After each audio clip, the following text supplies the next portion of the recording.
नमस्कार प्यारे बच्चों, कैसे हैं आप लोग। उम्मीद करते हूँ कि आप लोग एकदम अच्छे होंगे और आप लोग परीक्षा की तैयारी में लगे होंगे। बच्चों, चैप्टर नंबर जो 7 है वह पुत्र वियोग है। ठीक है, जो चैप्टर नंबर 7 है पुत्र वियोग है। आज मैं उसका भावार्थ और साथ साथ लेखक परिचय कराने वाला हूँ। इस वीडियो को अंत तक देखिएगा, काफ़ी इंटरेस्टिंग चैप्टर है बच्चों। कि माँ की ममता के बारे में है कि पुत्र खो जा रहा है, मर गया है पुत्र समय होने पर, तो उसके बेटे के लिए उस माँ ने खुद लिख दी है। ठीक है, तो उसको हम लोग आज देखेंगे। चलिए देखिए, कवित्री है सुभद्रा कुमारी चौहान। ठीक है, उनका जीवन काल है 16 अगस्त 1904 और मृत्यु है 15 फरवरी 1948 को। ठीक है, जन्म स्थान था निहालपुर, इलाहाबाद, उत्तर प्रदेश। माता का नाम धीराज कुंवर और ठाकुर रामनाथ सिंह पिता का नाम था। ठीक है, शिक्षा की बात करें तो वह कारथवेट गर्ल स्कूल इलाहाबाद में प्रारंभिक शिक्षा, इसी स्कूल में प्रसिद्ध कवित्री महादेवी वर्मा सुभद्रा कुमारी चौहान के साथ पढ़ी है। ठीक है, महादेवी वर्मा भी सुभद्रा कुमारी चौहान के साथ पढ़ी थी। किस कॉलेज में? तो कारथवेट गर्ल स्कूल इलाहाबाद के कॉलेज में। ठीक है, अब वे 9वीं तक पढ़ाई के बाद असहयोग आंदोलन में भाग गई। लिख लीजिए बच्चों, यहाँ से ऑब्जेक्टिव खुलकर आ रहा है। वह 9वीं कक्षा में थी तब असहयोग आंदोलन में चली गई। ठीक है, कर्म क्षेत्र उनका समाज सेवा, राजनीति, स्वाधीनता संघर्ष में सक्रिय भागीदारी, अनेक बार कारावास। ठीक है, और मध्य प्रदेश में कांग्रेस पार्टी में MLA। ठीक है बच्चों, MLA। ठीक है, कांग्रेस पार्टी की MLA भी थी। चलिए आगे की ओर बढ़ते हैं। आगे क्या है उनकी कृतियाँ। ठीक है बच्चों, उनकी कृतियाँ को देख लेते हैं। उनकी कृतियाँ मुकुल, ठीक है, कविता संग्रह 1930 में प्रकाशित हुआ। त्रिधारा, बिखरे मोती कहानी संग्रह है। सभा के खेल कहानी संग्रह है। पुरस्कार कब मिला था उनको? मुकुल पर 1930 में हिंदी साहित्य सम्मेलन का सेक्सरिया पुरस्कार। ठीक है, कौन सा पुरस्कार मिला था? सेक्सरिया पुरस्कार। और प्रस्तुत कविता मुकुल से ली गई है। यह जो पुत्र वियोग कविता है वह बाबू मुकुल से ली गई है। ठीक है, पुत्र वियोग जो कविता है वह मुकुल से ली गई। चलिए स्टार्ट करते हैं। देखिए, आज दिशाएं भी हंसती है। लेखिका कह रही है सुभद्रा कुमारी चौहान कि आज दिशाएं भी हंसती है उल्लास विश्व पर छाया, मेरा खोया हुआ खिलौना अब तक मेरे पास न आया। वह कह रही है कि चारों दिशाएं में खुशी का माहौल है, चारों दिशाएं उत्सव मना रहा है, पूरा विश्व में उल्लास का छाया मंडरा रहा है, लेकिन मेरा बेटा मर गया है, खो गया है, वो अभी तक मेरे पास क्यों नहीं आया। सारे लोग खुशियाँ मना रहे हैं और मेरा बेटा मर गया है, अभी तक मेरे पास नहीं आया है। ठीक है, इसका भावार्थ यही था। चलिए आगे क्या कह रही है। शीत ना लग जाए इस भय से नहीं गोद से जिसे उतारा।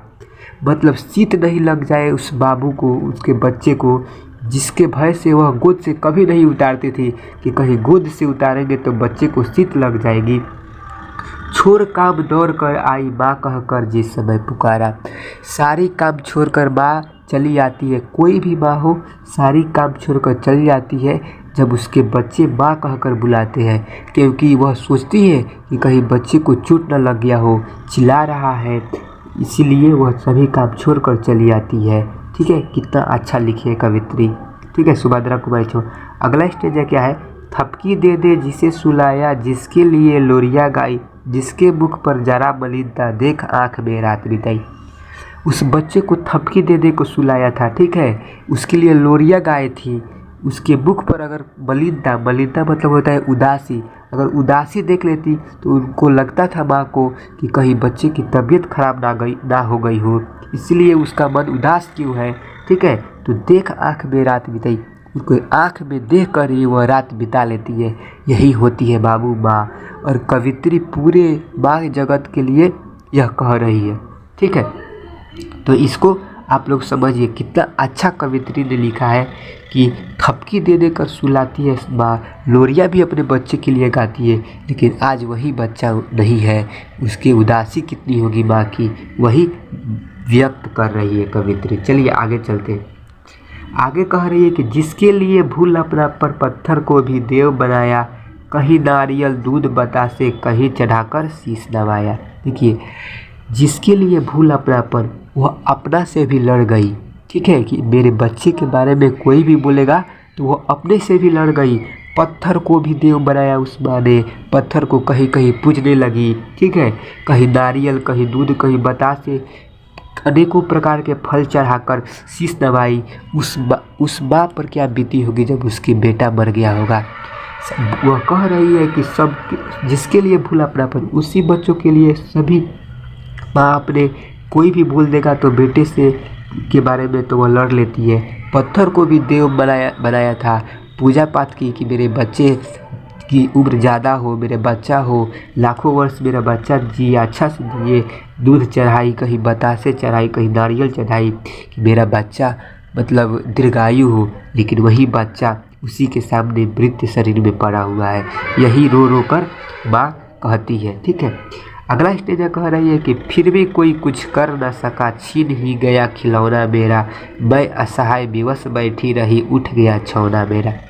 वह कहती है, वह आगे कहती है कि फिर भी कोई कुछ नहीं कर सका। इतना नारियल दूध बतासे देव को मैंने पूजा किया, लेकिन उन्होंने भी मेरा साथ नहीं दिया। आखिरकार मेरा खिलौना कवि अपने पुत्र के बारे में कह रही है कि मेरा पुत्र छीन ही गया, मर ही गया, और मैं असहाय विवश बैठी ही रह गई, और मेरा छावना उठ गया, यानी मेरा बेटा इस धरती पर नहीं रहा। वह माँ पर क्या बीत रही होगी बच्चों, आप लोग इस कहानी के माध्यम से समझ ही रहे होंगे। यह अपने बेटे की मृत्यु पर मतलब यह कहानी लिखी थी, लेकिन ये सारे जगत की माताओं के लिए भी कहानी है। ठीक है बच्चों, देखिए आगे क्या कह रही है। तड़प रहे हैं विकल प्राण, ये मुझको पल भर शांति नहीं है, वह खोया धन पा न सकूंगी, इसमें कोई भ्रांति नहीं। वह उसके प्राण तड़प रहे हैं। ठीक है बाबू, उनके प्राण तड़प रहे हैं, उनको मन में शांति नहीं मिल रही है, लेकिन वह जानती है कि जो मैं धन खो चुका हूँ वह नहीं पाऊंगी, क्योंकि मेरा मरा हुआ बेटा जिंदा कभी नहीं होगा। लेकिन इसमें भी कोई भ्रांति नहीं है। यह भी सत्य है कि वह नहीं, जो मर गया है वह नहीं आएगा, लेकिन फिर भी माँ की प्राण ममता छूट रही है अपने बेटे के लिए। ठीक है, कवित्री रो रो कर कह रही है आगे कि फिर भी रोता रहता है मन, फिर भी रोता ही रहता है, नहीं मानता है मन मेरा, बड़ा जटिल निरस लगता है, सूना सूना जीवन मेरा। वह कह रही है कि हम जानते हैं कि हमारे बेटा मर गया है तो वह कभी नहीं आएगा, लेकिन फिर भी उनके मन को रोता रहता है, मन समझ ही नहीं पाता है, और बड़ा जटिल निरस लगता है, सूना सूना जीवन मेरा। मेरा बेटा, कवित्री कह रही है कि मेरा एक ही बेटा था, वो भी चला गया, अब मेरा ज़िंदगी में क्या, पूरा ज़िंदगी सूना सूना पड़ गया। मेरा बेटा रहता था तो माँ कोई भी माँ हो अपने बेटे से बहुत प्यार करती है। ठीक है, लेकिन वही बेटा उनका आज मर चुका है, तो वह यह लिख कर बता रही है, कवित्री अपने बेटे पर लिखी है कि उन पर कितनी दुख बीत रही होगी, और वही दुख सारी माताओं पर भी बीतती है। बाबू अगला स्टेज में क्या कहती है, यह लगता है कि एक बार यदि पर भर को उसको पा जाती, जी से लगा प्यार से सर सहला सहला उसको समझाती। वह कहती है कि यदि एक बार भी, अगर एक बार भी मेरा बच्चा आ जाए तो मैं उससे को इतना प्यार करती, गले से लगा लेती और उसके सर को सहलाती। एक बार केवल मेरा बेटा आ जाए। वह कहती है कि मैं जानता हूँ कि मेरा बेटा नहीं आएगा, लेकिन फिर भी कहती है कि अगर एक बार भी वह आ जाता तो मैं उसके सर को सहला सहला कर प्यार से समझाती। फिर आगे कहती है, वह क्या कहती, मेरा भैया मेरा बेटा अब माँ को यूँ छोड़ न जाना, बड़ा कठिन है बेटा खोकर माँ को अपना मन समझाना। वह कहती कि मेरे भैया, देखिए माता कितना अच्छा शब्द उच्चारण कर रही है, भैया, प्यार से अपने बेटों को भैया बोलती, मेरे भैया मेरे बेटे अब माँ को तुम छोड़ कर मत जाना, क्योंकि बहुत कठिन होता है बेटा खोकर अपने माँ को मन समझाना। देखो मैं कितना तुम्हारे लिए पूजा पाठ की, कहीं कहीं नारियल चढ़ाई, भगवान को, पत्थर को भगवान माना, और आज तुम छोड़ कर चल गए हो, और मैं कहती उससे यह भी कहती कि अब हमें छोड़कर मत जाना, क्योंकि बहुत कठिन होता है माँ को कि बेटा उसका मर जाए और वह अपना मन को समझा ले। यही रो रो कर कह रही है। और अंतिम स्टेंजा में क्या कहती है बाबू, सुनिए उसे। देखिए कहती है, भाई बहन भूल सकते हैं पिता भले ही तुम्हें भुलावे, किंतु रात दिन की साथिन माँ कैसे अपना मन समझाए। वह कहती है अपने बच्चे से, वह सोचती है कि एक बार मेरा बच्चा आ जाए तो मैं यह कहती। वह क्या कहती, बच्चा अगर आ जाता, वह कहती कि भाई बहन भूल सकते हैं तुम्हें, तुम मर गए हो हम जानते हैं। भाई कुछ दिन के बाद भुला जाएगा, बहन कुछ दिन के बाद भुला सकती है। पिता भले ही तुम्हें भुलाए, शायद पिता भी तुम्हें भुला जाता, किंतु रात दिन की साथिन माँ जो रात दिन तेरे ही सेवा में लगी थी बेटे, कैसे अपना मन समझावे। उस माँ को मन समझाना कैसे समझा सकती है जिसका बेटा मर चुका हो। वह कहती है कि भाई बहन तुम्हें भूल जाएंगे कुछ दिन के बाद कि मेरा भाई मर गया है, कुछ दिन के बाद भूल जाएंगे। शायद वह कहती है शायद पिता भी तुम्हें भुला लेता, लेकिन रात दिन की साथिन माँ जो तुम्हें रात दिन साथ थी वह अपना मन कैसे समझाएगी। यही रो रो कर वह कह रही है। देखिए समाप्त हो गया है बच्चों, यह पहला लेक्चर था 2024 बोर्ड एग्ज़ाम के लिए। ठीक है बाबू, चैनल पर नए हैं तो चैनल को सब्सक्राइब कर दीजिएगा। इसके बाद इसका question, short question, long question और ऑब्जेक्टिव क्वेश्चन कराया जाएगा सीरीज में। ठीक है, तो आप लोग अंत तक देखें, इसके लिए धन्यवाद। और सब्सक्राइब और लाइक कर दीजिएगा। ठीक है बाबू, क्योंकि एक लाइक से मेरा मोटिवेट मिलता है। देखिए कितना अच्छा कविता था, हम लोग समझाए आपको।